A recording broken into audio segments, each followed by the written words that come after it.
Hello friends, welcome back to our YouTube channel. आज हम करेंगे class 11 business studies chapter 6 partnership organisation का lecture number 4। इससे पहले भी हमने सेम चैप्टर के 3 लेक्चर्स कवर किए हैं। अगर अभी तक आपने वो वीडियोस नहीं देखे हैं तो मैं आपको सजेस्ट करूंगी कि आप प्लीज़ हमारे चैनल की प्लेलिस्ट में जाके वो वीडियोस देख लीजिए। उससे आपको आगे के चैप्टर को समझने में कंसेप्ट क्लियर होंगे और वो आपको हेल्प करेगा। हम अपने आज के लेक्चर में जो टॉपिक कवर करेंगे वो होगा पार्टनरशिप डीड। तो चलिए बिना देरी के हम अपने आज के लेक्चर को स्टार्ट करते हैं। पार्टनरशिप डीड से आप क्या समझते हैं? It refers to an agreement which specifies the terms and condition that govern the partnership. Partnership deed क्या होती है? ये एक ऐसा एग्रीमेंट होता है जो स्पेसिफाई करता है, जो डिफाइन करता है वो टर्म्स एंड कंडीशन, वो सब चीजें जो एक पार्टनरशिप को चलाने में सहायक होती हैं।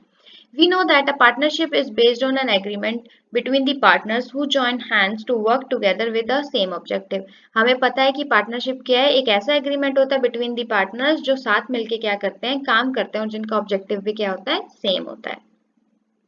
The agreement can be oral और रिटन। जो एग्रीमेंट है, जो पार्टनरशिप डीड है, वो ओरल भी हो सकती है, वो रिटन भी हो सकती है। लेकिन ओरल एग्रीमेंट जो होता है उसको इतनी तज्जुब नहीं दी जाती, इतनी इंपॉर्टेंस नहीं दी जाती। क्यों? क्योंकि बोली हुई बात से कोई भी इंसान क्या कर सकता है, इनकार कर सकता है। But N oral agreement can be miss interpretation and result in disagreement among the partner. अब अगर बोली हुई बात से कोई इंसान मुकर गया, किसी ने इनकार कर दिया, तो वहां पे क्या हो जाते हैं, डिसएग्रीमेंट हो जाते हैं और लड़ाई झगड़े होने के चांसेस ज्यादा रहते हैं। इसीलिए गवर्नमेंट ने बोला कि जो भी पार्टनर क्या करेगा, जो भी पार्टनर्स होंगे एक फर्म में, पार्टनरशिप ऑर्गेनाइजेशन में, उनके सारी क्या होगी, डॉक्यूमेंट्स जो होंगे वो रिटर्न में होंगे। जो भी बातचीत उनकी होगी वो क्या होगी, रिटर्न में होगी। तो उसको हम क्या कहते हैं, partnership deed. The agreement is put in writing to avoid disagreement और डिस्प्यूट अमंग द पार्टनर। इसी एग्रीमेंट को क्या किया गया, राइटिंग में ले लिया गया ताकि इन फ्यूचर पार्टनर्स के बीच में कोई भी लड़ाई झगड़ा ना हो। This written document is termed as partnership deed और आर्टिकल्स ऑफ पार्टनरशिप। इसी रिटन डॉक्यूमेंट को क्या कहते हैं, पार्टनरशिप डीड या articles of partnership. Partnership deed contains all the relevant condition about the partners and the business. जो partnership deed है उसमें सारी इंपॉर्टेंट और रेलिवेंट कंडीशंस होनी चाहिए जो पार्टनरशिप ऑर्गेनाइजेशन से रिलेटेड है। Partnership deed generally includes the following aspects. जो पार्टनरशिप डीड है उसमें कुछ इंपॉर्टेंट एस्पेक्ट्स हैं जो हर ऑर्गेनाइजेशन की पार्टनरशिप डीड में मेंशन होते हैं। Name and address of the firm, कि फर्म का क्या नाम है और फर्म का एड्रेस कौन सी एरिया में वो लोकेट करती है, वो भी क्या होना चाहिए, पार्टनरशिप डीड में मेंशन होना चाहिए। Name and address of the firm should not be similar to that of another firm so that one can be confused for the another. क्या होना चाहिए कि जो आपकी फर्म का नाम है वो क्या होना चाहिए, एकदम अलग होना चाहिए। ऐसा नहीं होना चाहिए कि उसी नेम से एक ऑलरेडी फर्म है मार्केट में लेकिन आपने भी उसको ओपन कर लिया, तो इससे क्या होता है, कंफ्यूजन हो जाती है पब्लिक के माइंड में कि कौन सी वाली ओल्ड फर्म थी और कौन सी न्यू क्रिएटेड फर्म है। The name should not be patronage और mislead the public such as crown, imperial, king etcetera.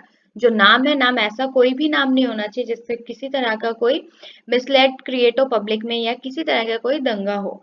तो इसीलिए जो भी नाम बिजनेस का रखा जाता है वो बहुत सोच समझ के रखा जाता है ताकि उन पे किसी भी तरह का लीगल चार्ज ना फाइल किया जाए।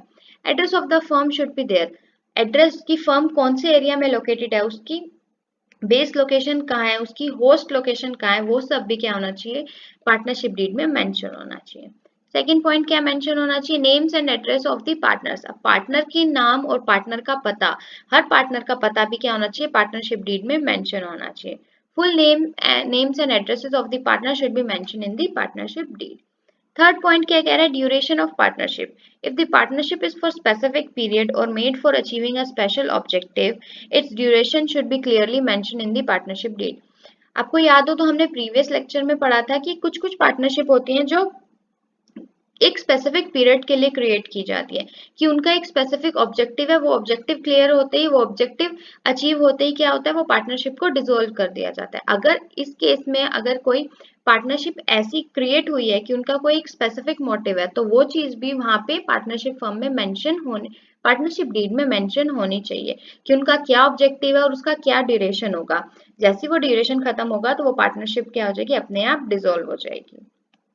फोर्थ पॉइंट क्या कह रहा है, nature and scope of the firms business, कि फर्म का क्या नेचर है, वो क्या प्रोड्यूस करेंगे, क्या उनका काम है और उनका स्कोप क्या है, कि वो स्मॉल स्केल पे डील करेंगे, वो लार्ज स्केल पे डील करेंगे, या वो इंटरनेशनल लेवल पे डील करेंगे। तो ये भी क्या होना चाहिए, पार्टनरशिप डीड में मेंशन होना चाहिए। A partnership deed must specify the nature and scope of the firm's business. It contains all the details whether they will operate their business locally, national or at international level. वही बात जो मैंने आपको बताई कि business firm का क्या nature है, उस पार्टनरशिप ऑर्गेनाइजेशन का क्या नेचर है, वो क्या प्रोड्यूस करेंगे और उनका क्या स्कोप है, वो सब भी क्या होना चाहिए, पार्टनरशिप डीड में मेंशन होना चाहिए।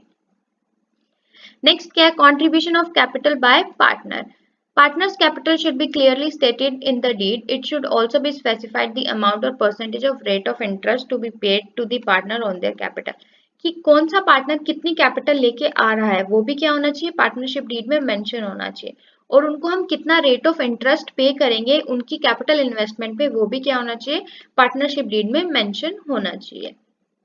नेक्स्ट क्या कह रहा है, प्रॉफिट एंड लॉस रेशो, कि प्रॉफिट कितना, कौन कितने अमाउंट में शेयर होगा और लॉस आएगा तो किस रेशो में शेयर होगा। The ratio of profit and loss should also be there in the partnership deed.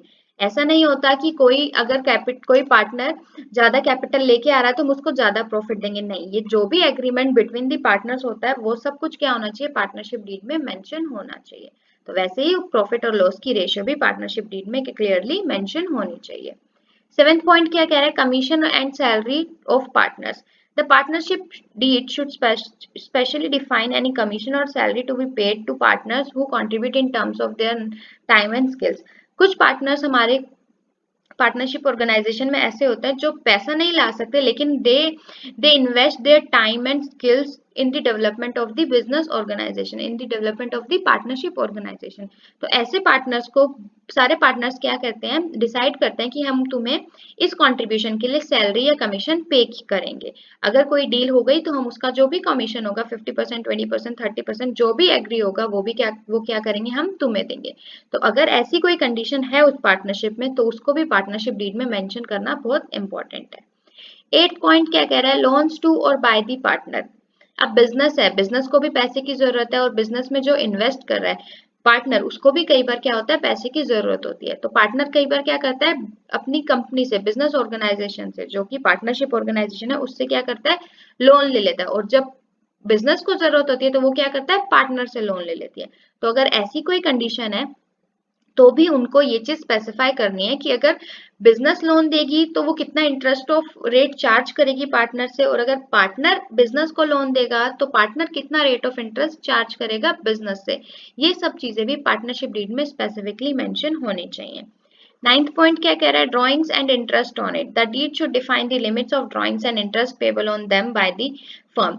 अब ड्रॉइंग्स, अब अगर पार्टनर अपने पर्सनल यूज के लिए कुछ अमाउंट विड्रॉ कर रहे हैं तो उसकी भी एक लिमिट होनी चाहिए। ऐसा नहीं कि वो विड्रॉ करे जा रहे हैं, वो विड्रॉ करे जा रहे हैं, विड्रॉ करे जा रहे हैं और बिजनेस का जितना भी खाता है उसको ब्लैंक कर दिया।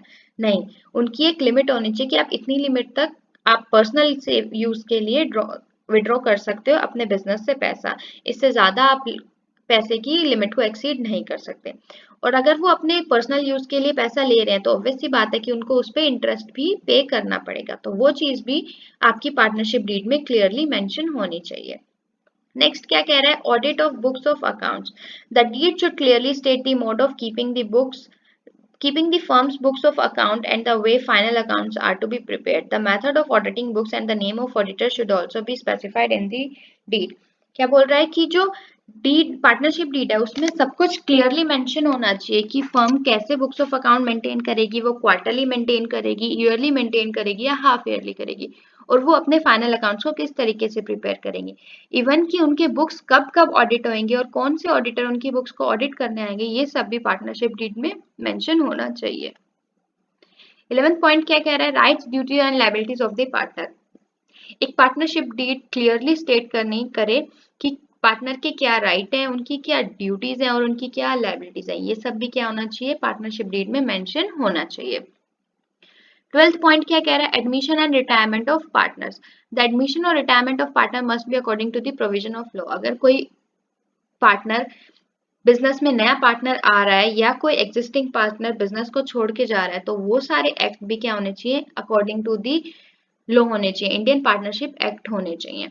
It there is any special provision agreed to among the partner, it should clearly be stated in the partnership. अगर कोई स्पेशल एग्रीमेंट होता है पार्टनर्स के बीच में। जैसे सपोज करो कि पार्टनर्स ने एग्री किया था कि हम 6 महीने तक बिजनेस करेंगे, लेकिन उसमें से एक पार्टनर ने बोला 3 महीने पे बोला कि मेरे को बिजनेस वापस लेना है। लेकिन जब एट द बिगनिंग हुआ था कि 6 मंथ करेंगे, अगर उससे पहले कोई पार्टनर बिजनेस छोड़ के जाएगा तो ना वो प्रॉफिट का हिस्सेदार होगा, ना वो लॉस का हिस्सेदार होगा। अगर ऐसा कोई प्रोविजन पार्टनर्स ने एग्री किया है तो उसको भी क्या करना है, हमें मेंशन करना है अपनी पार्टनरशिप डीड में। 13th पॉइंट क्या कह रहा है, valuation of goodwill. The deed should specify the method of evaluation of goodwill of the firm.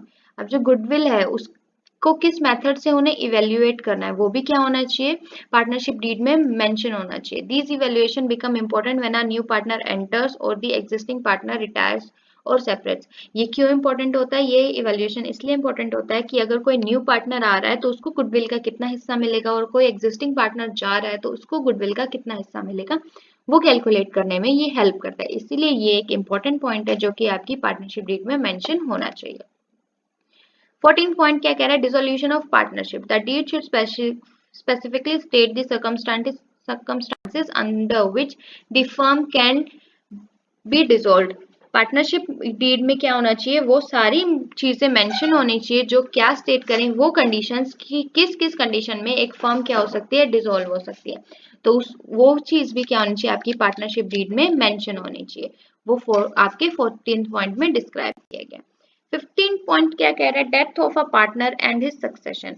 When a partner dies, his capital in the firm and any due amount under the final accounts of the firm are given to the deceased partner, successor or legal representative। अगर कोई partner क्या हो जाता है कि death हो जाती है तो उसकी जो कैपिटल है और उसके कोई भी अमाउंट ड्यू है फाइनल अकाउंट्स के अकॉर्डिंग फर्म के साथ, तो वो किसको दिए जाते हैं, वो उसके जो लीगल रिप्रेजेंटेटिव होता है उसको दिए जाते हैं।